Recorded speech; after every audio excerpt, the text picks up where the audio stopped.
Hi, and welcome to the third video in the series where we talk through the multi-tracks of our latest release, Slow Train.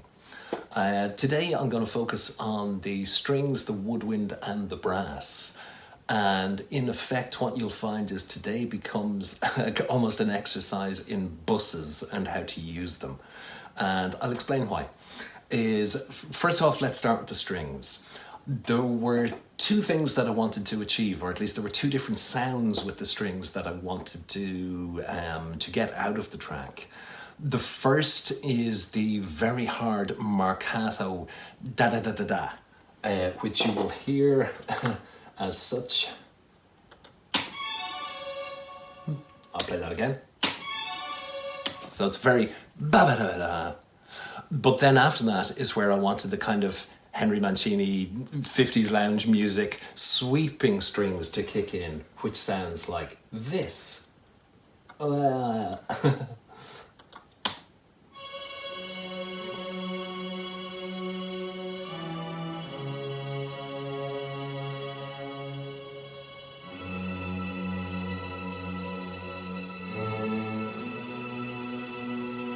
So quite orchestral.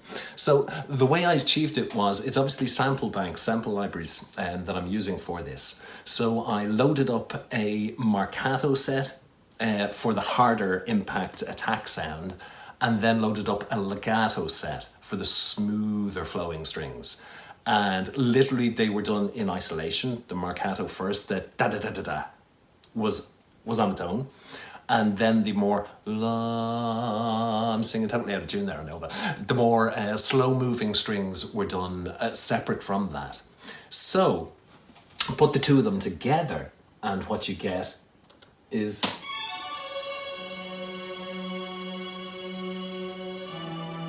you're possibly, by the way, hearing the cello for the first time in this. It's very subtle in the track because the bass end is already occupied, but it's good texture. I'll play that again.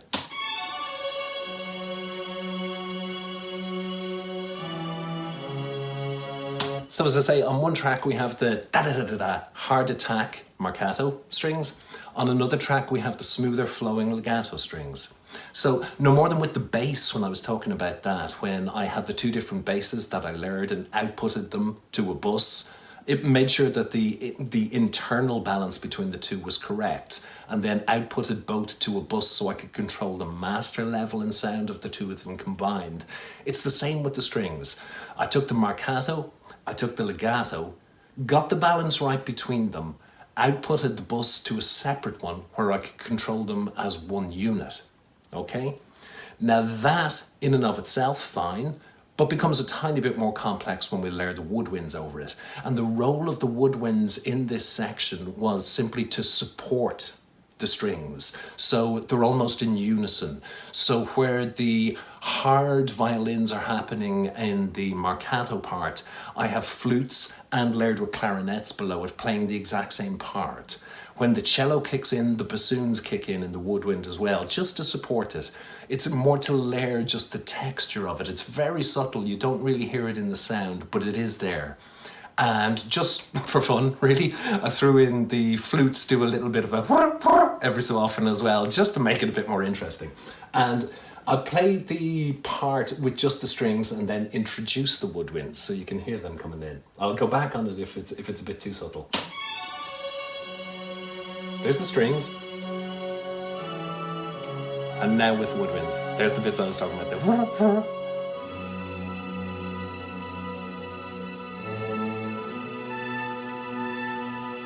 So as I say, the woodwinds kind of just fatten out the sound of the strings. Apart from the they don't really stand out on their own. It's more just texturing of them. Now, so we've two different string parts, bus outputted to to a bus track where we control the two of them together. That now is also outputted to a bus track where I've also bussed the woodwinds. So we have the two different strings and all of the woodwinds now combined into another bus track to control them as a unit together. And you'll see here that I actually then added another layer on top of this where I penciled in automation because it all sounded still a bit flat for me. It didn't, the sweeping strings weren't kind of swelling. There was no crescendo, decrescendo. They weren't, as I say, swelling and falling in a human way as they would when playing in an orchestra. So I penciled in automation to kind of achieve that kind of effect of the ebb and flow of the strings so that it sounded a bit more realistic and lifelike. The other element that was added on top of this was actually a chopped up sample that I found where there is a flute and trumpets playing together. Now, they were independent of the bus upon bus upon bus upon bus that I found, but they just had to be mixed in as well.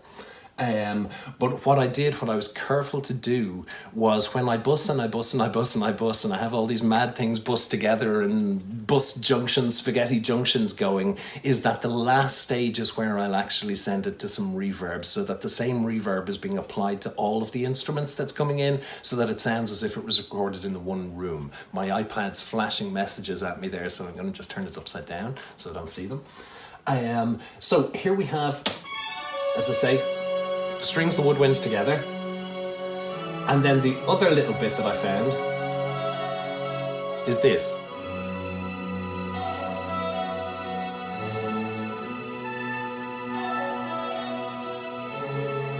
I'll play that again. So that's on top of the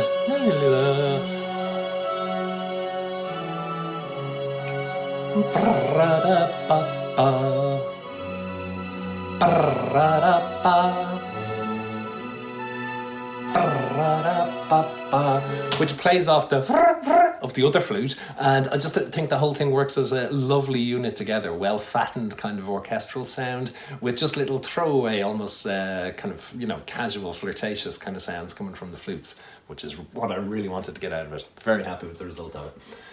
Now, on top of that, at the same time, let's throw in some session horns, which was the brass, which was forzando attack on the brass, leading to a crescendo for stabs. So, boom, ba, ba, which is my kind of favorite kind of brass fill in. Here we go, I'll throw it into the mix.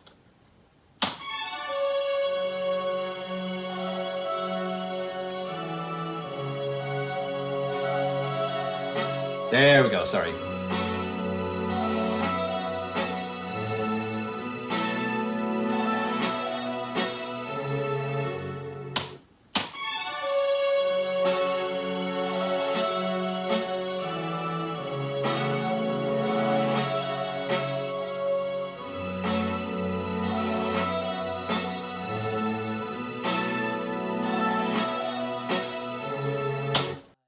The only other real woodwind / brass element to the track is obviously the sax solo in the middle.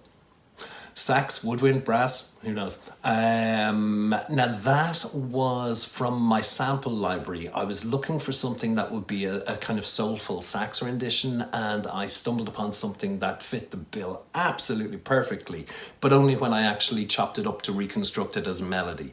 So it was a piece, a saxophone solo, but effectively the solo that you hear on the track was so chopped up, rearranged and constructed that it's totally different to what I found in my sample library. And that's it for today. That's it for this video. In the next one, I will have a look at the guitar, both the acoustic guitar that's running through the track and the electric guitar solo that comes after the sax solo in the middle. And I'll also spend a bit of time looking at the layered backing vocals for the chorus. And see you then. Thanks.